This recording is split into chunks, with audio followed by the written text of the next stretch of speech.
How are you?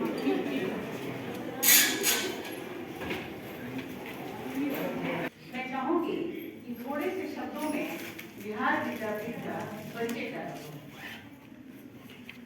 Bihar विद्यापीठ की स्थापना 1921 में डॉक्टर राजेंद्र प्रसाद, महात्मा गांधी, मौलाना मजरूर सीखने की ललक उसमें पैदा हुई।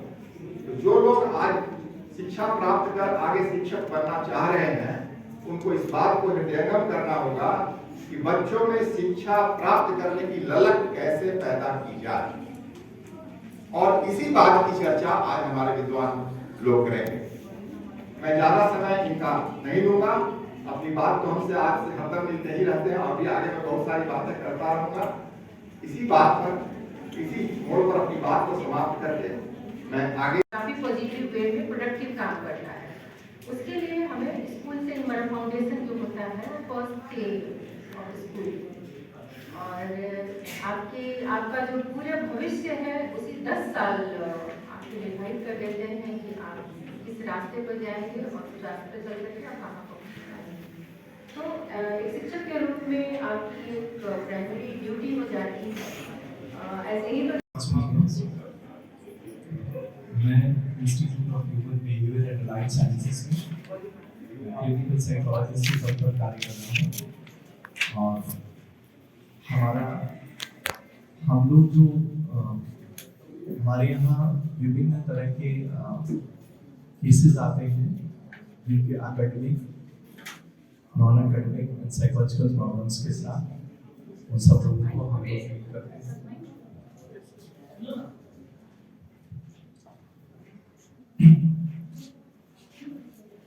हमारा जो फोटे है, हमारा जो स्पेशलाइजेशन है वो सेक्स एंड सेक्सुअलिटी है। हमारा पीएचडी पोर्नोग्राफी एडिक्शन पर है, जिसमें हमारे नौजवानों को जो ये तकलीफ होती है वो इस तकलीफ को कैसे दूर करें। आज ये जो विषय है, बेसिकली मेरा एक्सपीरियंस बहुत ज़्यादा नहीं है। 4 साल से मैं पढ़ा रहा हूँ पटना यूनिवर्सिटी में, लेकिन मुझे लगता है जो टीचिंग स्टाइल है आपके टीचर का जो होना चाहिए वो इस तरह से होना चाहिए आपके जो बच्चे को अच्छे समझ में आ जाए। तो मैं शॉर्ट में बता देना चाहता हूँ कि बेसिकली हम 3-4 साल से पढ़ा रहे थे, जिसमें कम से कम 40 स्टूडेंट को मैंने पीएचडी में मतलब इनरोलमेंट करवाया किस तरह से पढ़ना चाहिए। तो गाइडेंस करके, पर्सनल गाइडेंस दे करके पढ़ा करके, और कम से कम 10-12 मिनट और 5-6 जीआरएफ इतना 3 साल में मैंने करवाया। तो टीचिंग स्टाइल क्या होना चाहिए ये चीज़ इस पर बात करेंगे, और किस तरह से पढ़ना चाहिए। कोई भी चीज़ बहुत टफ नहीं होता, लेकिन तरीका नहीं पता होगा, आप मेमोरी किस तरह से इनकोड कैसे करना है। सभी लोगों को शुक्रवार। मैं Shashidhar Gupta, assistant professor at department of psychology, SSN college Jehanabad में।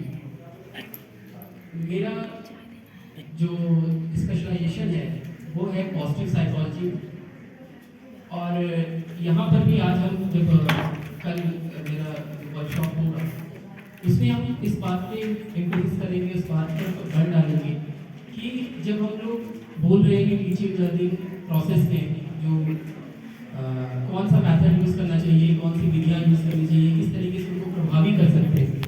तो मेरा जो बताने वाले जो साइकोलॉजिस्ट थे उनका नाम थे उन्हीं पे आया डॉटसन ला। तो उसका अगर आप जब देखिएगा तो इस तरह का होगा, ये तो हटके न्यूज से का है। तो कहने का बदल ये आपको पढ़ाने का तरीका बदल एक ये, दूसरा स्ट्रेस मैनेजमेंट, वो बात हम कर चुके हैं शॉर्ट में, टाइम कम है ज़्यादा किसी नहीं जा सकते। तो स्ट्रेस को कैसे मैनेज करना, एंजाइटी को कैसे मैनेज करना, ठीक है। जब इमोशनल इंटेलिजेंस का एक क्वेश्चन आपको दिया गया, उस पे कैसे एडमिशन करना है, कैसे स्कोरिंग करेंगे, कैसे उसका इंटरप्रिटेशन होगा, अगर टाइम बचा तो बताएं, ठीक है। तो देखते हैं, तो इसको हम करवा देंगे आपको, क्योंकि अगर थ्योरेटिकल नॉलेज देने से जब प्रैक्टिकली नहीं वर्क करवाएंगे तो कोई बेनिफिट नहीं मिलेगा। तो आपको क्वेश्चन मिला होगा, यस सर, स्ट्रेस का कितना आइटम है उससे,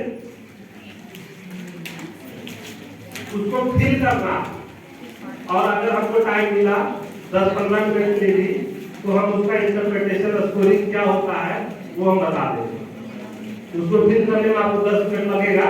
आप जो सॉल्व वाला है उसको आप फिल कर दीजिए और ये आपको हर जगह काम देगा। आपका पीएचडी हो।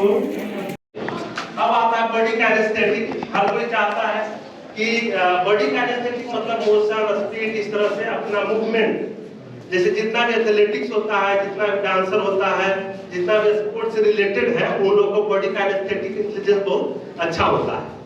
तो कहने का मतलब कि आप ये भी एक्सपेक्ट करते हैं कि जो होने वाली बीवी हो चाहे हस्बैंड हो, तो उसमें बॉडी काइनेस्थेटिक इंटेलिजेंस अच्छा हो कि भाई जब जरूरत पड़े तो कहीं थोड़ा सा डांस करो, है कि नहीं?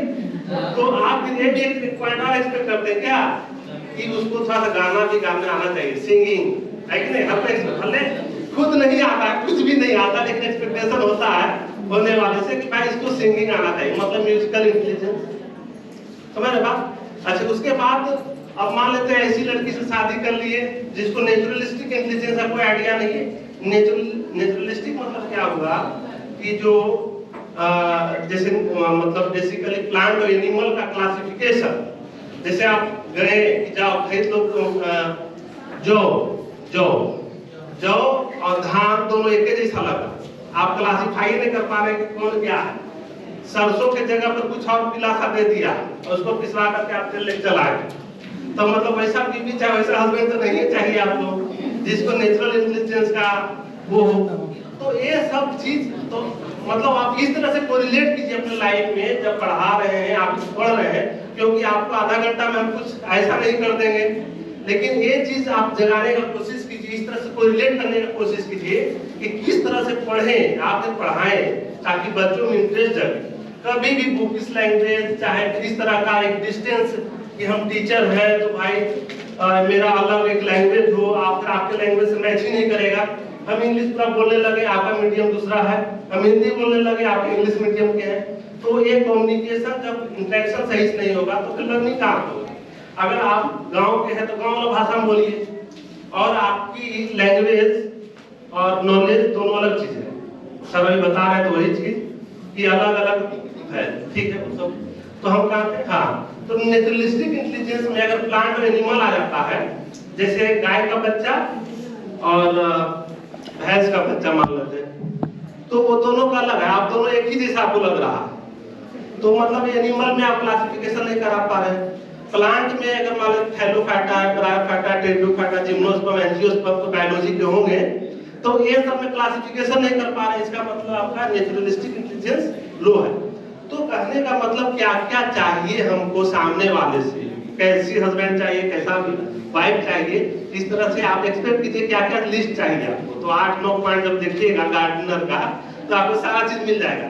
अच्छा, ऐसा भी सोचता है कि भाई लॉजिकल मैथमेटिकल होना चाहिए, मतलब उसको अपना बच्चा को पढ़ाने के लिए कौन पढ़ाएगा, आप तो बाहर रहिएगा, तो बीवी को कम से कम, मतलब ऐसा नहीं कर रहे कि मतलब बीवी को ही, दोनों को, तो अगर दोनों वर्किंग है तो एग्जांपल दे रहे हैं बस हम कि मैथमेटिक्स का भी काम करते हैं, कोई हम एक्सरसाइज करते हैं, तो वो हमारा काइनेस्थेटिक हो गया। हम वो नहीं पूछे कि क्या क्या मतलब उसमें क्या क्या है, हम ये पूछे जस्ट कि भाई कौन 8 पॉइंट था, तो हम बता हाँ ठीक है बैठिए, तो हाँ उसको किस तरह से पढ़ेंगे ताकि वो लंबे समय तक आप याद कर सकते हैं। जैसे हम क्लास में भी बताते हैं तो इसी तरह से बताते हैं बहुत इजली कि जैसे मान लीजिए इस थ्योरी का नाम है गार्डनर थ्योरी, ठीक है?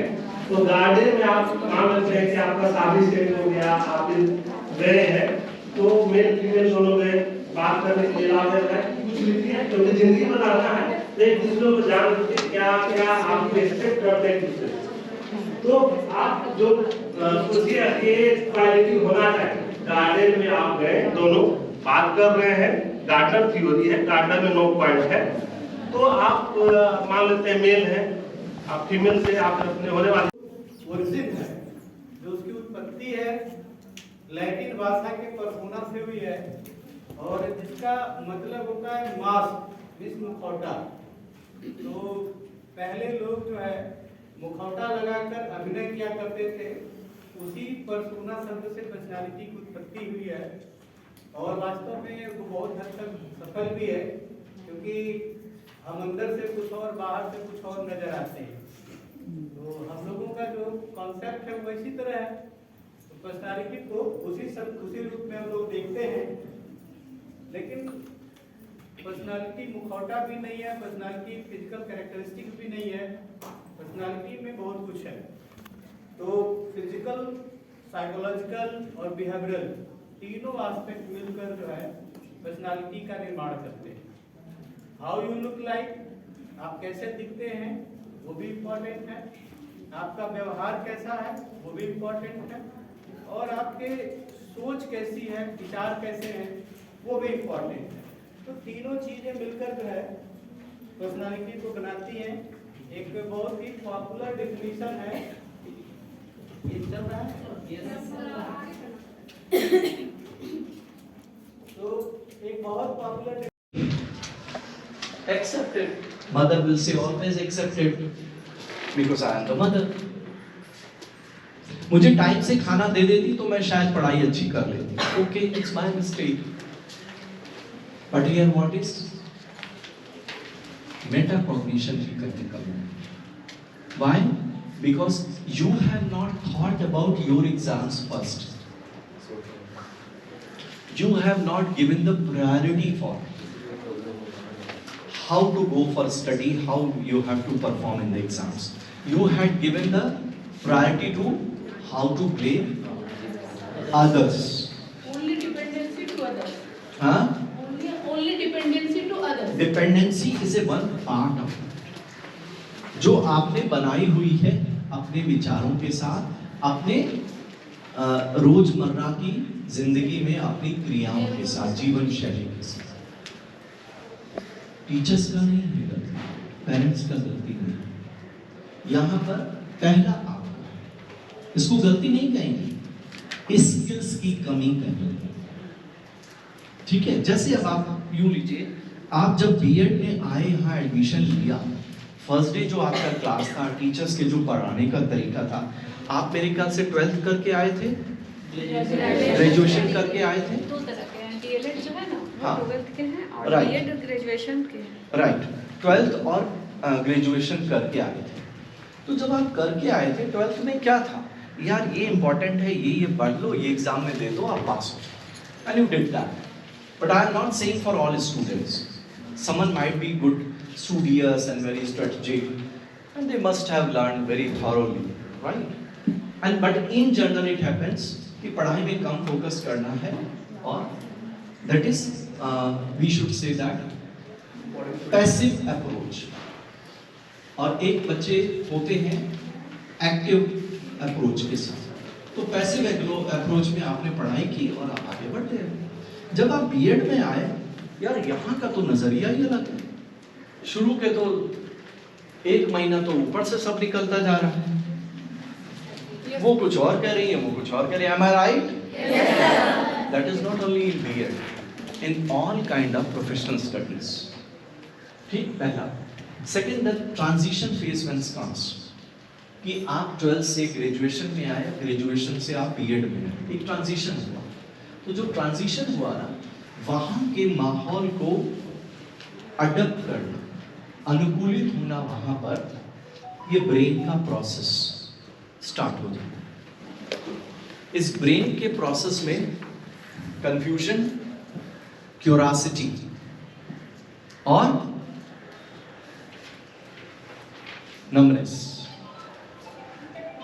कंफ्यूजन, ये क्या होता है, हमारी मैडम सोशल साइंस में कुछ ये पढ़ा नहीं, सोशल साइंस क्या पढ़ना, वो मैथ्स में कुछ और बोल रहे हैं. फिर वो आए, अपना करके दे के चले गए. अब हम इसमें कैसे करेंगे, उन्होंने तो हमें बताया नहीं बुक में क्या क्या पढ़ना है, कौन कौन सा इंपॉर्टेंट चैप्टर है. पीछे के तो उन्होंने एक्सरसाइज ही नहीं कराई. राइट. देन क्यूरियोसिटी, यार वो जो मैडम ने चैप्टर पढ़ाया था उसमें एक बहुत बढ़िया बात कही थी, दैट्स गुड. अब आप वो ढूंढ रहे हैं, वो जो मैडम ने कॉन्सेप्ट दिया था कि ह्यूमन इवैल्यूएशन किस तरह से होता है, उसको आप ढूंढ रहे हैं. उसके बारे में गूगल गुरु से बात कर रहे हैं. सो क्यूरियोसिटी. नंबरनेस, पढ़े हुए हैं, समझ में नहीं आ रहा, कंफ्यूज भी नहीं है, कुछ समझ में भी नहीं आ रहा. घर में बोला कि आज कॉलेज क्यों नहीं गए, मन नहीं कर रहे. यहाँ पर क्या है, because you do not have metacognitive skills, आपने अपने विचारों के बारे में सोचा ही नहीं। अब यहाँ सवाल उठता है, it is called metacognitive knowledge, जो मैं बात कर रहा था कि अपने विचारों के बारे में सोचना। यहाँ पर जो मैं बात आ रहा था उसी पे कि ट्रांजिशन फेज में ये सिचुएशंस होती हैं। यहाँ पर क्या हुआ, सिचुएशन बदल गई। अब ब्रेन का सिस्टम, ब्रेन की फंक्शनिंग को आपके कॉग्निटिव फंक्शंस कुछ और मांगते हैं। इसमें कई बच्चे क्यूरोसिटी में आते हैं, कई कंफ्यूजन में आते हैं और कई मिक्स में आते हैं, ऐसा है। अब यहाँ आपको अपने बारे में विचार करो कि हम जब इस नए कोर्स में आए हैं, मैडम तो कुछ पढ़ा के चली गई, इनका हमें समझ में नहीं आ रहा है। हमारे बहुत ही निकट जो हमारी बात सुनती हैं, समझती हैं, हमने रजनी मैडम से बात की, मैडम ये मुझे बताइए ये वो पढ़ा के गई, हमें तो कुछ समझ में नहीं आ रहा। एक बच्चा आया आगे, एक को आप मैडम बहुत ही क्लोज लगते हैं, दूसरा आया इनके पास, मैडम कैसे पढ़े कुछ नहीं समझ गया, इतना सारा तो आप लोगों ने कोर्स बना दिया है और कह रहे हैं इसको इतने टाइम लिमिट में खत्म करना है। तीसरा बंदा गया क्राइम, मैं ये कोर्स छोड़, क्यों छोड़ रही हो भाई, मुझे कुछ नहीं समझ, इतनी दूर से आना पड़ता है, सुबह जल्दी उठो। These are the situations, ठीक है, जो आपको डिफिकल्टी लग रही है, इसमें how to cope up. Teachers knows very well कि वैरायटी के बच्चे को कहाँ प्रॉब्लम आ रही है, देन दे डील अकॉर्डिंगली, ठीक। यहाँ पर उसके पहले जब आपको समझ में नहीं आ रहा है, क्यों नहीं आ रहा है, इसके बारे में आपने विचार नहीं किया, आपने सिर्फ समस्या रखी। मैम हर टीचर आ रही है अपने हिसाब से जा रही है, अच्छा एक मैडम सख्त स्वभाव, आप उनके पास भूले बढ़ के चले, किस पर निगाहें जा रही, कौन सी टीचर पे जा रही है निगाहें। तो आप जब सख्त मैडम के पास गए तो उनका एक बहुत ही प्यारा सा सेंटेंस है, सुनिए। अब आप ग्रेजुएशन करके आए हैं, ये प्रोफेशनल कोर्स है, स्पून फीडिंग नहीं होगी। काम से यार मैं तो इसीलिए तो आई थी कि कम से कम मुझे इंपॉर्टेंट तो बता दिए जाएंगे, चैप्टर बता दिया जाएगा, बुक बता दी जाएगी, मैं बस एक ही किताब पढ़ लूंगी, झंझट खत्म। लेकिन अब आप प्रोफेशनल में आए ना, बेटा कॉग्निशन स्किल नहीं हुई इस्तेमाल तो नहीं हुआ। अच्छा अब देखिए, I am again saying this is not only for students, this is for all. You are as a student went to the teachers and teachers are approaching to the students. Here metacognition skills is very much needed to all students as well as teachers. जिस teachers ने ये बोला कि spoon feeding नहीं होगी, ये metacognitive skills अभी उस लेवल पे नहीं आई है। टीचर की अप्रोच, टीचिंग की अप्रोच, स्टूडेंट की मेटाकॉग्निशन स्किल्स नहीं आई है नए एनवायरनमेंट में चेंज होने के लिए। क्यों नहीं आई है? क्योंकि आपने उसी कंफर्ट जोन को पकड़ा हुआ है जो आपका पहले था, कि मुझे बुक मिल जाए, चैप्टर्स मिल जाए, एक ही किताब मिले मैं कर, ठीक। उठे भटके उस विद्यार्थी को एक दूसरा पीयर विद्यार्थी मिल गया और उसने उसको समझाया, पागल है क्या, अभी वो एक किताब से कोई होता है, अब प्रोफेशनल में आ गए वो एक किताब से नहीं होगा, ये वाला चैप्टर ना इस वाली बुक में बहुत अच्छा है। अच्छा तुम क्या सोचते हो क्या हम सारी किताबें एक साथ पढ़ेंगे? मेरे से नहीं होता, एक किताब में होगा तो मैं पढ़ लूँगी, तुम्हारे पास है तो दे दो जी, आगे मेरे को तो एक ही किताब से पढ़ना है। Different approaches had been offered, but she refused. Why? Because I never thought about my thinking. मैं उसको आगे लेके चलते रहती हूँ, हमेशा समाजीकरण के बारे में सोचते रहती हूँ, कैसे समाज को आगे बढ़ाना है, कैसे समाज में हम अपने आप को अच्छा एक व्यक्ति के रूप में स्थापित करना है, उस सब के बारे में हम सोचते हैं। तो समाजीकरण की जो प्रक्रिया होती है वह अलग अलग स्टेज में अलग अलग ग्रुप में होती हैं। जैसे बच्चा जब पैदा होता है, जब वह इन्फेंसी स्टेज में होता है, फिर वह प्री चाइल्डहुड स्टेज में जाता है, पोस्ट चाइल्डहुड स्टेज में जाता है, प्री एडोलेसेंस में जाता है, एडल्टहुड में जाता है। तो इन अलग अलग स्टेज में अगर हम देखें तो उनकी सामाजिकता की जो प्रक्रिया होती है, सोशलाइजेशन की जो प्रोसेस होती है, वो अलग अलग होती है।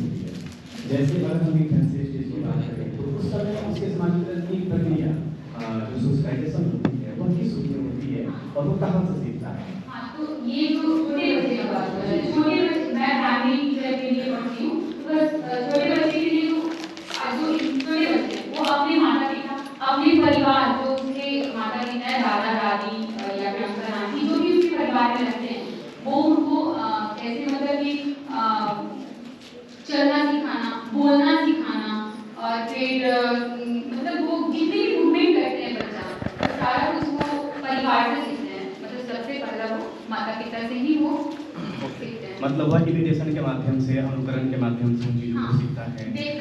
अपने सामाजिकरण के अंतर्गत हम बात करें, सोशलाइजेशन के अंतर्गत हम बात करें, तो वो जो सोशल वैल्यू है वो धीरे धीरे डेवलप होने शुरू हो जाते हैं। जैसे अपने पेरेंट्स को जानना, उनके पेरेंट्स को पहचानना, ये कौन है, इनका रिस्पॉन्सिबिलिटी क्या है, हमारा इनके साथ कैसे बात करना है ना। इस स्टेज में बच्चे इन चीज़ों को सीखते जाते हैं। फिर अगला स्टेज जो आता है चाइल्डहुड स्टेज। तो चाइल्डहुड स्टेज में क्या होता है और उस समय उसके सामाजिकरण की प्रक्रिया कैसे होती है? चाइल्डहुड स्टेज में जब वो थोड़ा बड़े होते हैं तो वो अपने मित्र मंडली, तो बच्चे बड़े होते हैं तो उसको मित्र भी होते हैं। जब वो छोटे होते हैं तो धीरे धीरे बड़ा होते हैं तो उसके पेरेंट्स जो होते हैं वो सराउंडिंग में रहते हैं, आप उससे जाके मिलो, तो वो अनुकरण से जो बच्चा अच्छा करता है उससे भी अडॉप्ट करते हैं। और कोई कोई बच्चे अधिकतर वो खराब चीजों को अडॉप्ट ज्यादा करते हैं, लेकिन इस चीज को ध्यान रखना है मेरे मतलब माता पिता, जैसे ऐसे माता पिता उसको ध्यान रखना है कि मेरे बच्चे को अच्छा नॉलेज आ रहा है या नहीं आ रहा, वो अच्छा सीख रहा है या गलत सीख रहा है, उसको ध्यान में रखना चाहिए माता पिता। ठीक है। तो फिर अगले स्टेज में हो जाता है, तो फिर वह स्कूल में जाता है। स्कूल में जाने के बाद फिर उसका जो सामाजिकरण जो है, सोशलाइजेशन का जो प्रोसेस है, फिर और डेवलप होता है, क्योंकि वहाँ पे उसके फ्रेंड्स होते हैं, अलग अलग कल्चर के लोग होते हैं, अलग अलग सोसाइटी के लोग होते हैं, अलग अलग लैंग्वेज के लोग होते हैं, और फिर जाकर के उनका सोशलाइजेशन प्रोसेस जो है वो और भी डेवलप होते जाता है।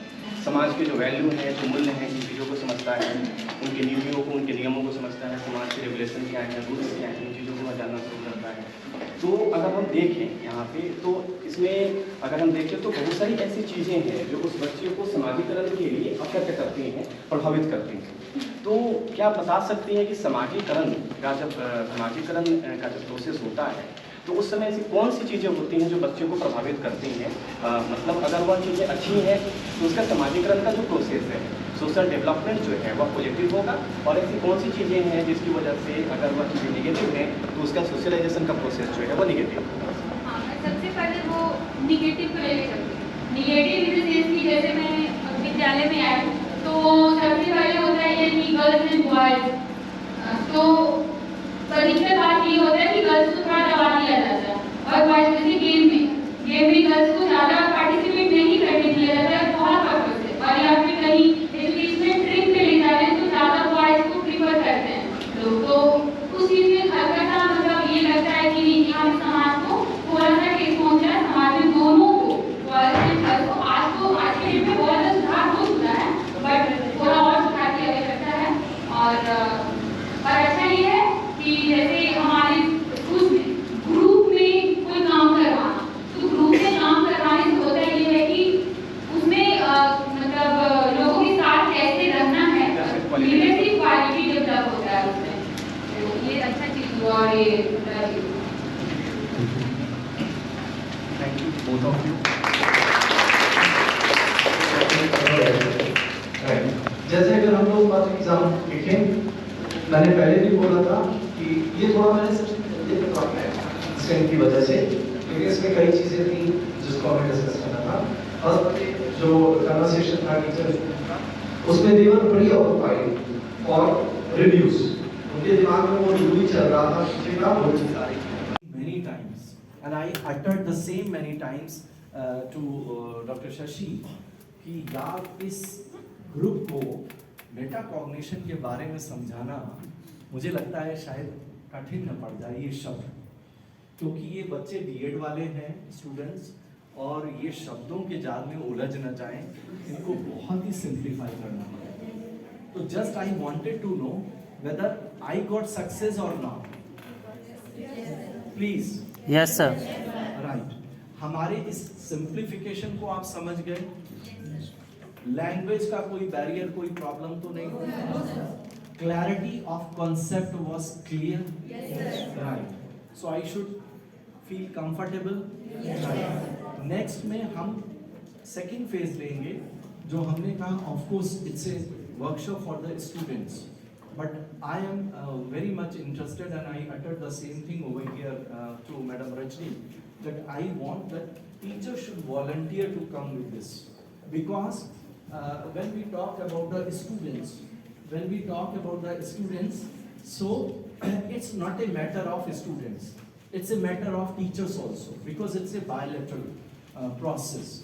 So how this metacognition will take place in the bilateral process, that I have to think about, right? So I will take in the next session. Yes, I am very happy. Mask time, please come, please come. I am very happy that right, no, please. I am very happy. I am overwhelmed. My student, by teacher. Yes, Dr. Nidhi is with us, and today just I came to know day before yesterday that she is here in Patna University. And yes, and morning I telephoned and she came to me, and I am very happy, and I wanting to see at her chair as a assistant professor. Right, a big clap and welcome to her.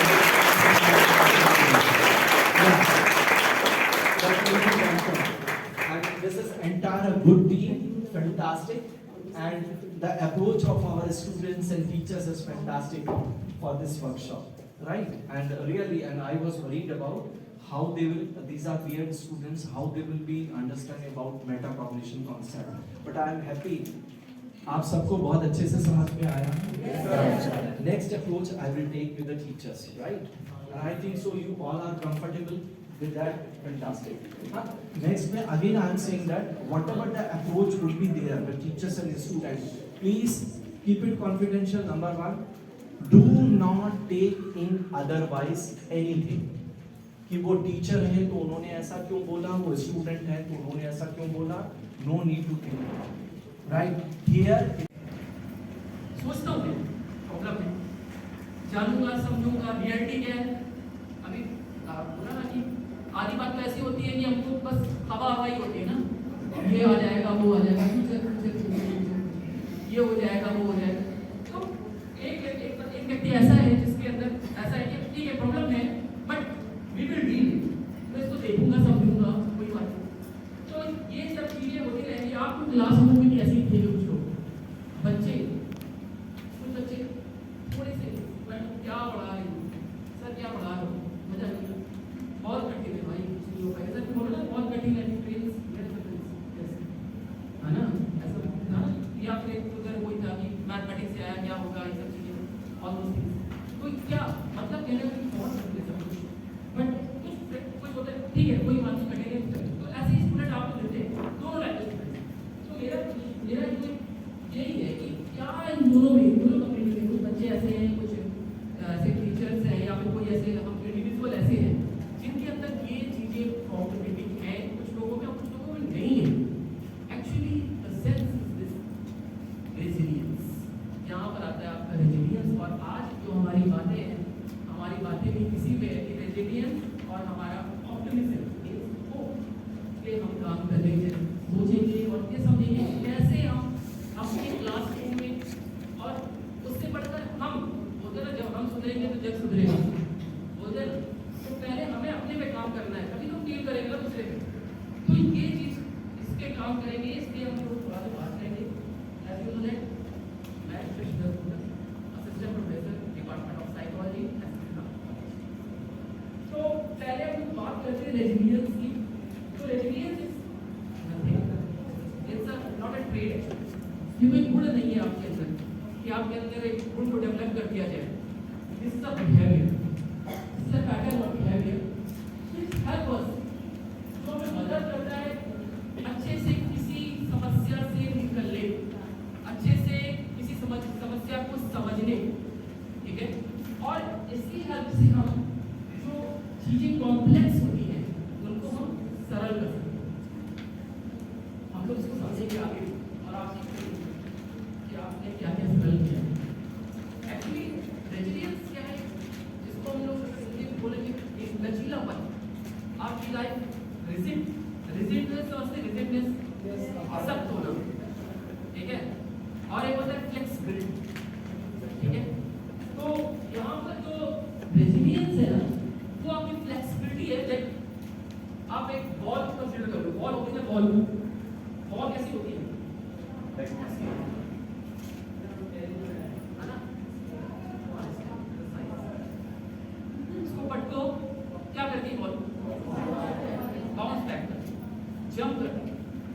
तो resilience भी आपको एक capacity है, provide करती है कि आप कैसे अपनी लाइफ में जो आपके डार्क साइड्स ऑफ लाइफ है, जहां पर आप बहुत ही कमजोर महसूस कर रहे हैं, जहां आपको लग रहा है कि स्थितियां आपके अनुकूल नहीं है, प्रतिकूल है, उस स्थिति में आप अपने को कैसे उस परिस्थिति से निकाल सकते, बाउंस बैक कर सकते। जैसे ये बॉल रेजिलियंस की बात करते हैं, रेजिलिएंट होना, सब होना होता है। वो एक शीशा होता है, क्या होता है, शीशा को गिराओगे तो क्या हो जाएगा, बिखर जाओगे। तो बॉल और शीशे के एग्जांपल को अगर आप देख लीजिए तो रेजिलियंस खत्म हमको सिखाता है कि हमें कैसे ऊपर आना है, जो भी हमारा गया जहाँ पर हमने फॉल डाउन हुए और फिर हम कैसे ऊपर हुए, ठीक है। तो ये चीज इम्पोर्टेंट है। अगर हम बात करें इसकी तो एडवर्स सिचुएशन जैसे मैं बोला नेगेटिव का स्थितियों में होता है पास्ट टू प्रेजेंट। भूतकाल में तो बहुत कुछ चीजें हो चुकी होती हैं, है ना, और उसी को सोचते रहते हैं। बट रेजिलियंस के अंदर जो हो गया वो सो हो गया, फोकस ऑन प्रेजेंट। वर्तमान में कौन जीत रहा है, आप सभी से क्वेश्चन,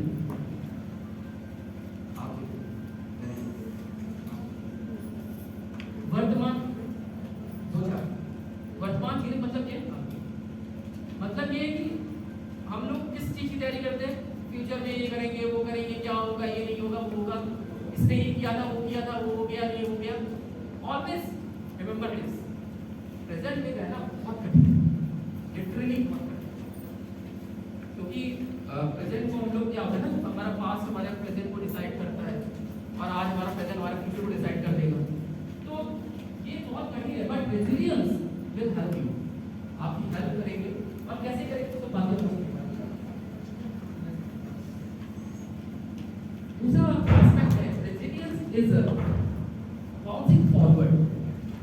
अभी मैंने बात करी थी बाउंसिंग बैक, अब मैं बात कर रहा हूँ कि रेजिलियंस इज बाउंसिंग फॉरवर्ड, आगे बढ़ने का नाम है।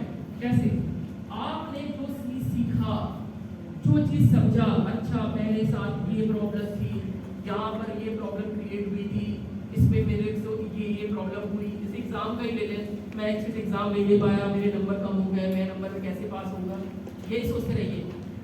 आपने उसको मेटा कॉम्बिनेशन किया, सोचा और समझा, नहीं ठीक है प्रॉब्लम तो थी बट मेरे एफर्ट्स पूरे नहीं थे, ठीक है। तो बेनिफिट है, आप अपने experiences say whatever you have gain already, you will learn those from those experiences, और उन एक्सपीरियंसेस से आप अपने आप को तैयार कर सकते हैं अपने आप को जानने के लिए, अपने अंतर मन को जानने के लिए। आप ही क्रिएट कर रहे हैं प्रॉब्लम्स, तुम्हीं में प्रॉब्लम है, तुमने अच्छा नहीं किया, अब आप दिमाग लगा रहे हैं उसने ऐसा कर दिया। अब आपको समझना होगा विवेक, इन चार का काम ही यही है, इन 5 लोग 6 लोग का काम ही यही है कि मुझे हरदम ऐसे ही बोलेंगे, मुझे डिमोटिवेट करेंगे। तो इट डिपेंड ऑन यू विवेक, या तो आप रेजिलियंस को सहते रहे, आपने तो मेरी बुराइयां मीन्स गलत बातें करनी थी जो रियल नहीं थी, और तभी आपको मैं बहुत स्वीकार करता हूँ, है ना, मैं आप ही से बात करूँगा, आप ही बदल बैठा रहूँगा और नेगेटिव होता रहूँगा, क्योंकि मेरे अंदर बहुत रेजिलियंस है। Is it right, is it right, ये सही है, क्या करना चाहिए, चेंज का सिचुएशन, क्या करना चाहिए, सिचुएशन को चेंज करना चाहिए, चेंज करेंगे तभी आप थोड़ी बात कर लेते हैं अपने इफेक्टिव लर्निंग। रेजिलियंस कैसे काम करता है लर्निंग? तो इफेक्टिव लर्निंग क्या है? इफेक्टिव लर्निंग क्या है? जो हम बच्चा चाह रहा है और हम उसको दे पाए, और जो हम दे पा रहे हैं वो वैसा कर रहा है, दैट इज इफेक्टिव लर्निंग।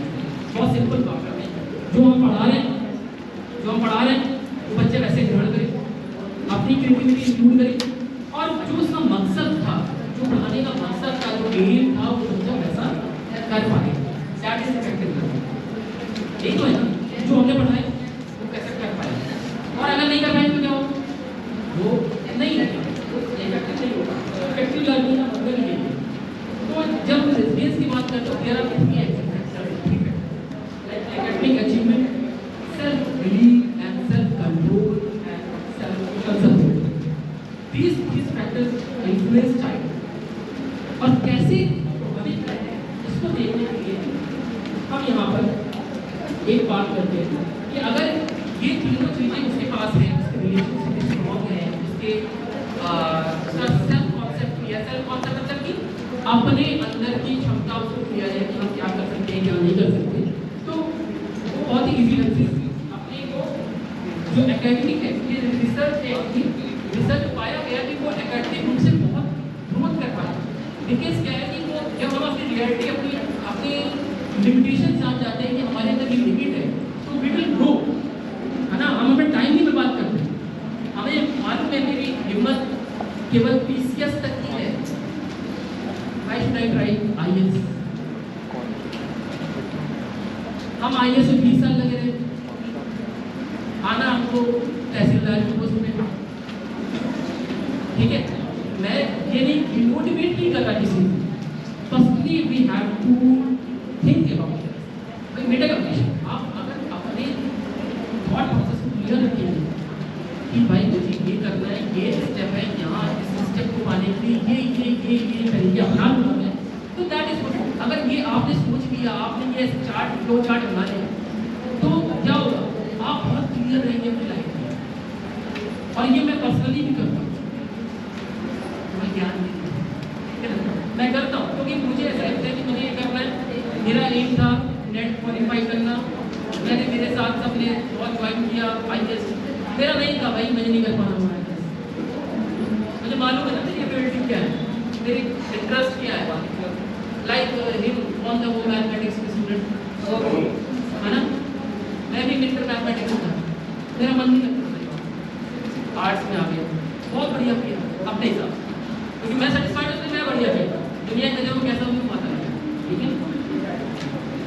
दूसरी चीज़ ये कि आपकी ग्रेड अच्छी होगी, नो डाउट, आप बहुत अच्छा सोच पाएंगे, आप ड्रॉप आउट की रेशियो में कम हो पाएगा। क्यों? क्योंकि उसको पता है, टीचर जान पाएगा ना कि हाँ बच्चा एजुकेशन के लिए तो हमें इसके अकॉर्डिंग इसको बिहेव करना है। ड्रॉप आउट क्यों होता है? Drop out lack of interest होता है ना। मेन रीजन क्या है drop out? Lack of interest, कि बच्चे को मन ही नहीं लगता। आगे पढ़ दिया टीचर ने, बड़ा बच्चा कह रहा हाँ, और हो गई जल्दी।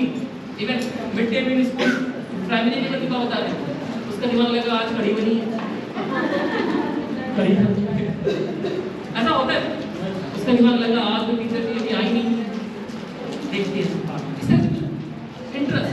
तो ये इंटरेस्ट देखिए, ओके आ सकते जब आप तो ये सब चीजें।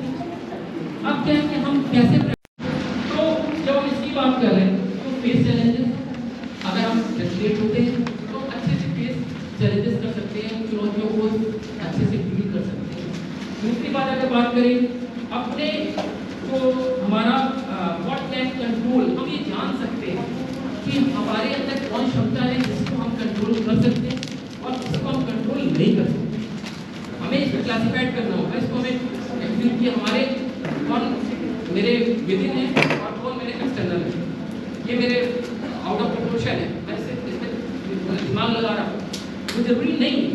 जैसे बहुत तरह होता है कि आप कुछ कर रहे हैं करते जा रहे हैं। मेरी क्षमता, हमें पता होना चाहिए कि मेरी क्या क्षमता है। मेरी क्षमता है कि मैं इस काम को बहुत अच्छे तरीके से कर सकता हूँ, तो हम क्या करेंगे, उस काम को करेंगे अच्छे तरीके से, बेस्ट करेंगे।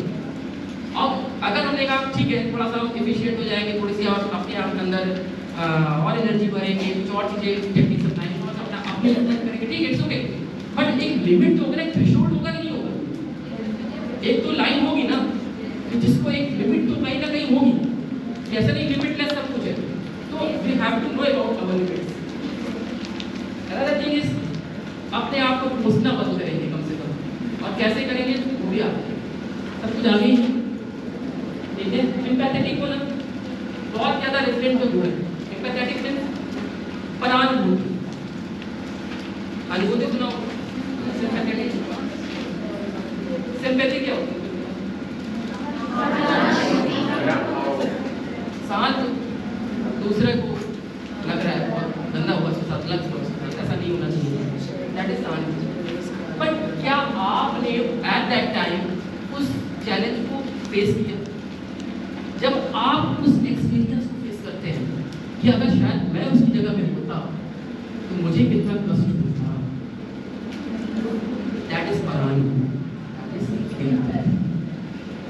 और जब आप रेजिलिएंट हो जाते हैं तब आपके अंदर एम्पैथी गुण है वो डेवलप होता है, बिकॉज यू नो कि जैसे मेरे साथ प्रॉब्लम है उसके साथ भी वो प्रॉब्लम हो सकती है, जैसे मैं नहीं कर पा रहा तो वो भी नहीं कर पा सकता है, तो हमें उसकी प्रॉब्लम को समझना चाहिए। तो ये बहुत इंपॉर्टेंट कॉन्सेप्ट है एम्पैथेटिक होना, जो कि जल्दी से हम लोग नहीं हो पाते। फिर भी कमिट आपके गोल्स बिल्कुल सही है, और सबसे बड़ी इंपॉर्टेंट है कि हम पॉजिटिव हो, सकारात्मक होना ही बहुत कठिन बात है, और रेजिलिएंट होकर हम सकारात्मक हो सकते हैं, ठीक है। हम नकारात्मक बहुत इजी, जैसे मैंने बोला ना अभी कि नकारात्मक होना बहुत इजी है, बट सकारात्मक होना बहुत टफ है। और वो टफ इसलिए है क्योंकि हमारे जो बिलीफ सिस्टम है वो कहीं ना कहीं कह सकते हैं ना अनरियलिस्टिक थॉट से भरा हुआ है। मैंने बोला ना पास्ट और फ्यूचर, ये हो जाएगा, वो हो जाएगा, ये हो जाएगा, फलाना ठिकाना, ये सब चीजें every time is busy कि यही सब हो जाएगा। क्या रियलिटी ये है? और अगर आप ये समझ गए रियलिटी क्या है तभी आप पॉजिटिव हो गए। मेरे सर ने बहुत सारी चीजें आपको बताई और आपको शायद समझ में भी आ गया होगा, शायद 100% समझ में आ गया होगा कि ये पॉजिटिव कैसे रह सकते हैं। रेजिलिएंट समझ में आ गया? यस और नो? क्योंकि अब आप अपने आप को देखने वाले हैं कि आप कितने रेजिलिएंट हैं। सभी लोग ग्रुप में हैं, उस ग्रुप में हैं,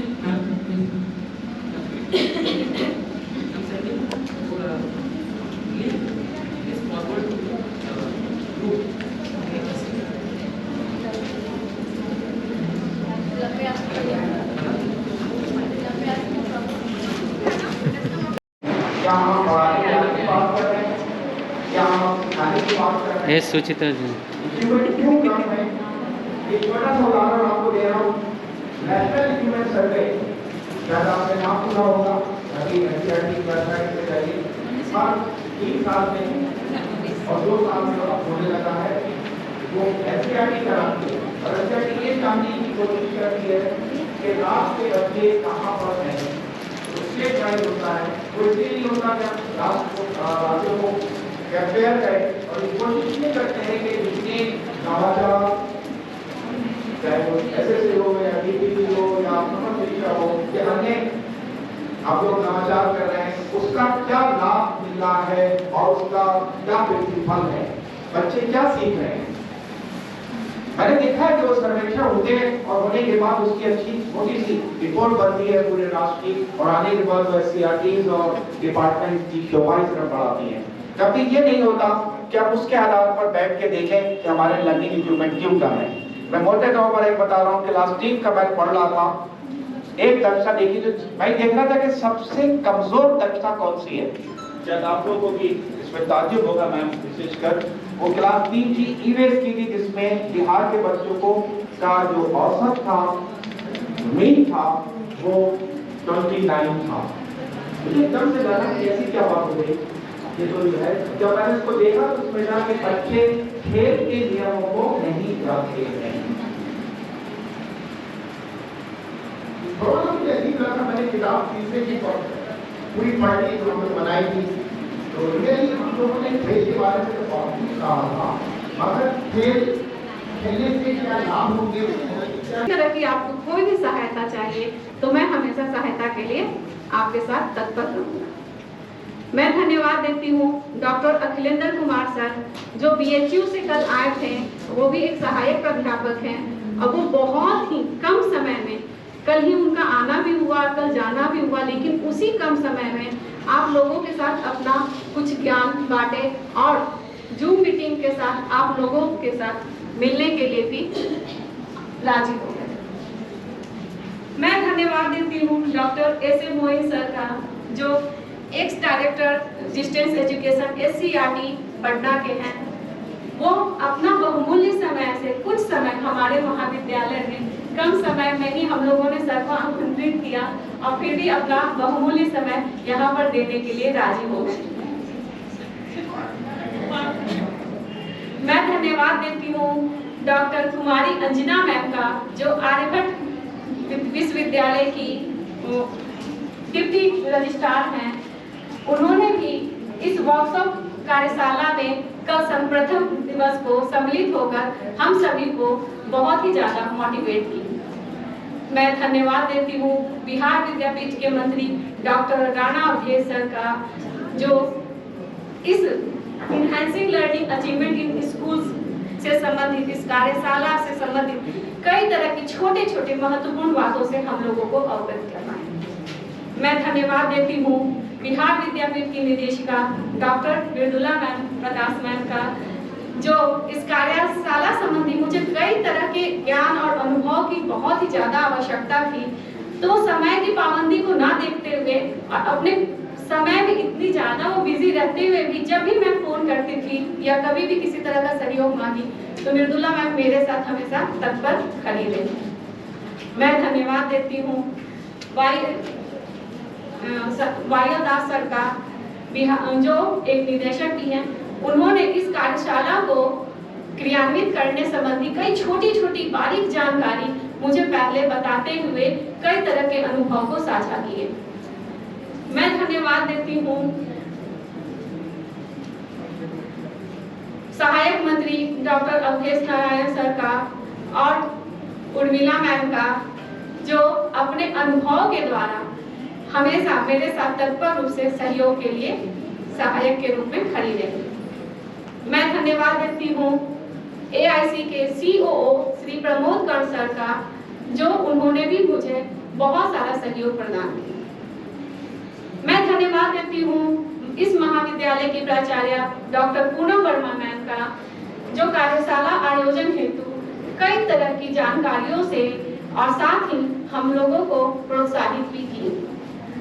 मैं धन्यवाद देती हूँ इस महाविद्यालय के सहायक प्राध्यापक और प्राध्यापिकाओं का, जो सभी जिन्हें जो कार्य दिया गया सभी ने एक टीम वर्क के साथ उस कार्य को बहुत अच्छा से संचालित और संपादित किया। मैं धन्यवाद देती हूँ सभी शिक्षकेतर कर्मी बिहार विद्यापीठ के जो अधीन हैं, उन्होंने भी अपना सहयोग भरपूर प्रदान किया। मैं धन्यवाद देती हूँ तकनीकी सहायक सत्य प्रकाश सर और प्रवीण का, जो तकनीकी सहायता के लिए हमेशा तत्पर रहे ताकि कार्यशाला का आयोजन में किसी तरह की बाधा उत्पन्न न हो। मैं धन्यवाद देती हूँ हमारे इस महाविद्यालय के पूर्ववर्ती छात्र रवि कुमार और अभिमन्यु का विशेषकर धन्यवाद देती हूँ कि बहुत ही कम समय में, और जब इन लोग पूर्ववर्ती है तो BEd की डिग्री आने के बाद कहीं ना कहीं एक जॉब की तलाश भी रहती है। अब उस समय कई तरह के इंटरव्यू को देते हुए भी उस कम समय में हमेशा अभिप्रेरित करते हुए कई तरह के आइडिया मुझे देते हुए और कई तरह की सहायता के लिए तत्पर रहे। मैं धन्यवाद देती हूँ हमारे वॉलंटियर्स और रिपोर्टर्स का, जो बहुत धैर्यता पूर्वक जो कार्य उन लोगों को दिया गया बहुत ही अच्छी तरह से संपादित किए। मैं धन्यवाद देती हूँ पूरे कार्यक्रम को सफल बनाने में हमारे जो सभी अपने अपने विभाग को संभाले, जिसमें हमारी गिरजा दीदी, बबीता, संतू सभी का नाम आता है। अब मैं विशेषकर धन्यवाद शुभम को देती हूँ, जो मतलब कम समय में और AIC के होते हुए भी जब मैं शुभम को बोली कि शुभम आपकी बहुत यहाँ जरूरत है, तो ये अपना कैमरा लेके दोनों दिन पूरा समय हम लोगों के साथ अपना प्रदान किया। अंत में मैं धन्यवाद देती हूँ इस कार्यशाला को अच्छी तरह से संपादित होने में सभी प्रतिभागियों का, जो इस 2 दिवसीय कार्यशाला को अच्छी तरह से संपादित करने में उन लोगों ने अपने ज्ञान को बढ़ाते हुए और अपने समय को देखते हुए भी धैर्यतापूर्वक सारे रिसोर्स पर्सन की बातों को सुना और उसमें अपनी उत्सुकता को बनाते हुए कई तरह की और जानकारियां वो लेने का प्रयास किए।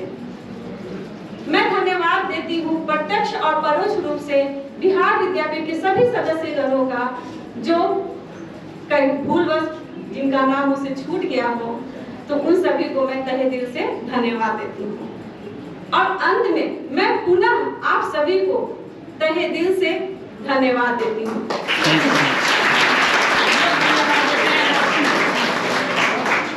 अब ये कार्यक्रम का एक अंतिम चरण है हमारा राष्ट्रगान।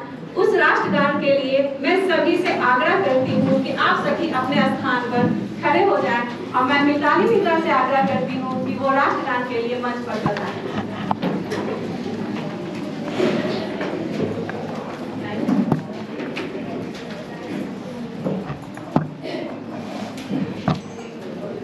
राष्ट्रगान के लिए सभी तैयार हो जाए।